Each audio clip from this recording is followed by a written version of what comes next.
So I'm going to begin, if you could just tell me a little bit about your character and how he fits into this new series. Yes. Well, I play Stephen Crane. Stephen is the oldest of 5 siblings.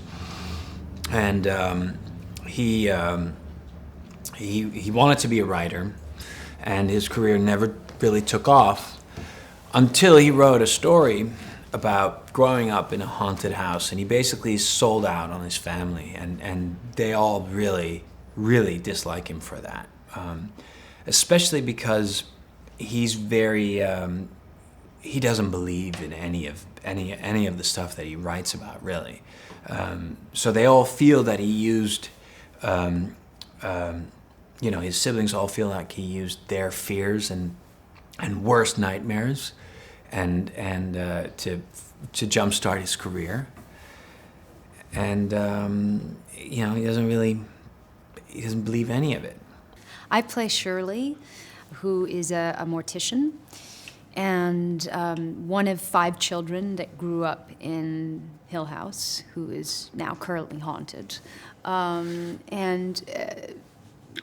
play Luke, who's the My youngest. brother. Yeah, we play brother and sister. Who's the youngest of the 5, who has a twin called Nell. And we're the babies of the family, I guess. And Luke has since leaving Hill House when they were children, Luke and Nell were kind of the most affected by what went on there, and so Luke's definitely kind of struggled the most out of all of the siblings to function, to function in life, really. I play Theo Crane. I'm the middle child, the grown-up middle child. And Theo has processed what happened to her in Hill House by experiencing touch as a heightened sense. And I play Hugh Crane. I'm the patriarch of the Crane family in the flashback sequence, and my more mature self is played by Timothy Hutton. Well, yeah, the character's obviously quite skeptical. How about you in real life? Are you open to the notion of the supernatural, or are you quite closed? No, I'm quite closed. Yeah. Yeah, no, I think I'm pretty skeptical, and so that was something that I found was very relatable to my, very easy to relate to my character. I thought, okay, that's a way in. I just look at all the scary stuff and think like, this is really only in the minds of the people that are experiencing this. Now, stuff starts to happen and forces Stephen to reconsider, of course. And that's where it really starts to get fun for me. Yeah. But we need that character, because he in some ways represents the viewer, because I guess we all kind of go into this in some ways skeptical about it ourselves, about the supernatural. So we need, in some ways he embodies us, doesn't he? So when he starts perhaps believing things might go bump in the night, we then do as well. Exactly. Yeah. Yes. Hopeful about the idea of ghosts. I would like to believe that there's something bigger and longer than this brief flame. Yeah. I'm skeptical, but I'm also open. I mean, how would we know what is out there? I mean, I've certainly had some weird experiences. I mean, I think that it's maybe not as sinister as we think it all is, but I don't know. I don't know. I think there are sort sinister. Of a degree. Oh, you do? I do. I think there's a degree of skepticism to it, but I wouldn't sort of rule it out because we just don't know, I guess. Weird experiences. Like? I mean, just, hearing noises and not knowing where they're coming from, and never being able to determine what they are. Yeah. And my dog barking. Yeah. Yeah. What creeped me out was Lulu Wilson looks so much like you. Were people making those? Well, yeah, on she set and played stuff? my daughter in Ouija Origin of Evil. Yeah. So we're basically the same person. And she is one of the funniest, most wonderful young actresses. I was so lucky that that we got to share this character. Because I watched it last night and it freaked me out and I couldn't really sleep. Are you guys able to get scared by it? Was that quite hard when you're in it? Because obviously you know all the mechanics and the kind of, you were there when it was all being shot, obviously. So when you watch it back, are you able to feel the same emotions that, say, I would feel when watching it? Oh, when you watch it? Yeah. I was screaming and jumping and but I think it's that thing where you're on set and you see it and you know it's not real. But there's an unconscious, there's a subconscious sort of thing happening while you're shooting it, and then you watch it, and it's horrifying. What I think is also really clever that you kind of don't really get a sense of while you're filming is how the house is a character within itself, and so the house is this sort of ominous presence that you don't. And it really was. The house in real life, I mean, it is terrifying. Yeah, it's like quite I didn't want to go inside it. Do you remember that time there was like one day that Carla got us like a chiropractor? When the Carla Gugino who plays my mum, she got a chiropractor, and he set up his table in the foyer of Hill House. Yeah, and it's just like I'm everyone not was doing going that. to get manipulated in the. It was the strangest. Yeah, strangest I took a hard pass on that one. Watching it, you're immediately put in the position of the audience, but making it is a slow process, and there's the suspension of disbelief isn't the same for us as it is for someone coming to it fresh, obviously, but still, those those little filmic things affect you, because we process it in the same way. Mm-hmm. And we're lucky because there are two storylines. So for half of this show, I was playing solitaire in my trailer. So there's a whole part of this story that I've never seen, and I love watching that back. I adore Netflix and what they're producing at the moment, which I'm sure you do too. But what do you make about the way we're consuming TV series at the moment? Because it used to be a thing where there'd be one episode, like say every Tuesday night, and you'd have to wait a whole week for the next week. But now we've got this thing where people could effectively sit down and watch this entire series in one night, and there will be people that people that do that. Yeah. That excites me beyond words. Yeah. The fact that the viewer has control. The only thing, you need to wait until October 12th. Yeah, there is a start date. Yeah. But from that moment on, you can decide how, where, and when you want to watch it. I mean, that's just so exciting.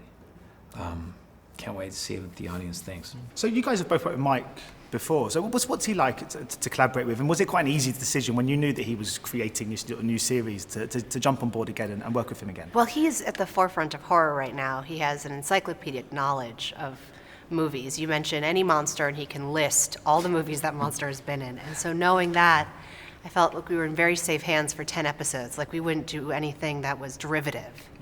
And then once you read them, you realize that he's written this incredibly beautiful meditation on loss and grief. And so I think everyone should be lucky enough to work with Mike Flanagan.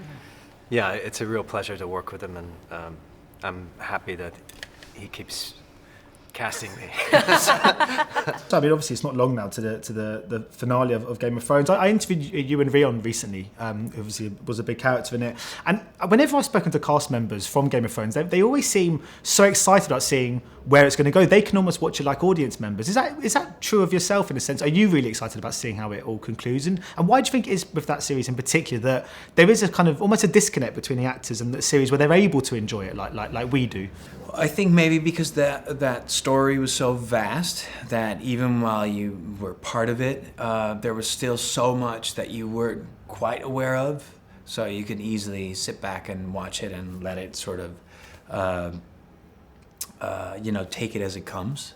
So I agree. I'm excited to see where that goes to.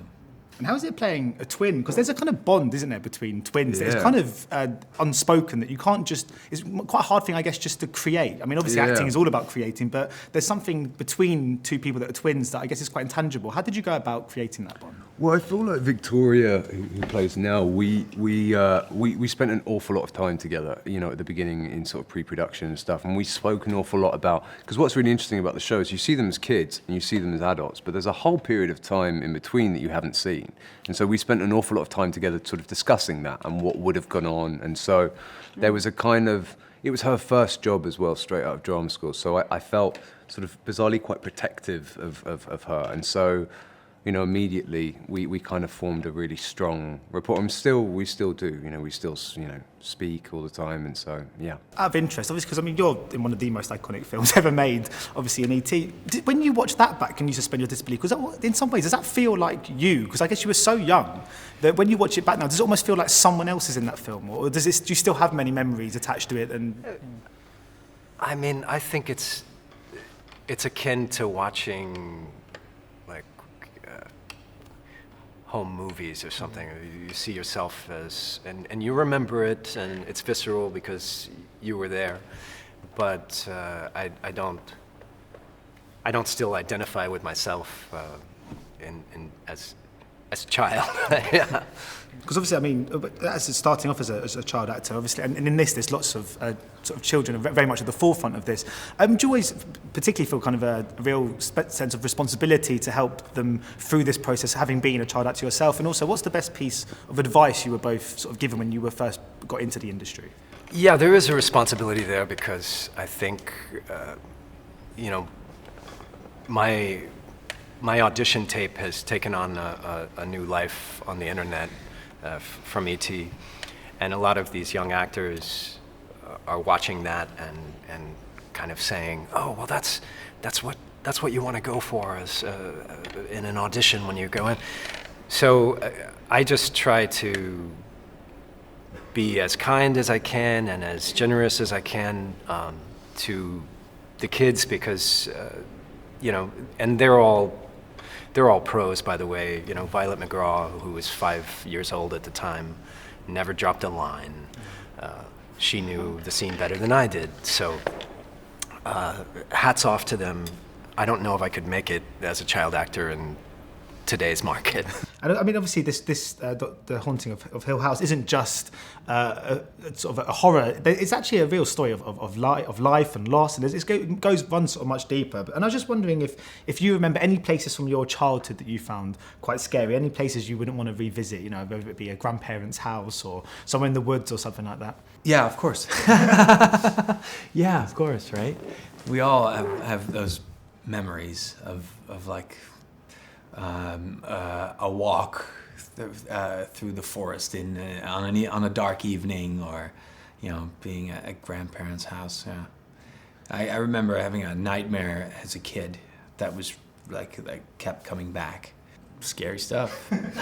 What did you guys make of the way we kind of consume TV series these days? Because I was watching this last night, and I managed to sort of get through about sort of 3 episodes just back to back, and we've changed, haven't we, the way we watch TV? There used to be every Sunday night you'd watch it, and you have to wait a whole week to the next one. But now I adore Netflix, and I love the stuff they're making. But what do you make of the idea of just people just binge watching TV and watching potentially this entire series in one night or one weekend? I love that. Because also I can't remember what happens like a week ago, so I love binge watching and getting sucked into something. I think it's like one of the great pleasures in life. I think as well what's really clever about Netflix is that you can actually take your time more because you know that you're not going to have to wait. And as well, that 3, 2, 1, it's already playing the next episode. And so there's something about, I think as well for a filmmaker that they can take their time because they know that someone will probably watch 2 or 3 episodes. And so they will get the full story. It doesn't have to be punchy and rushed through it, you get into I a guess. flow when you watch it like that. It's a totally different way of experiencing something. Yeah.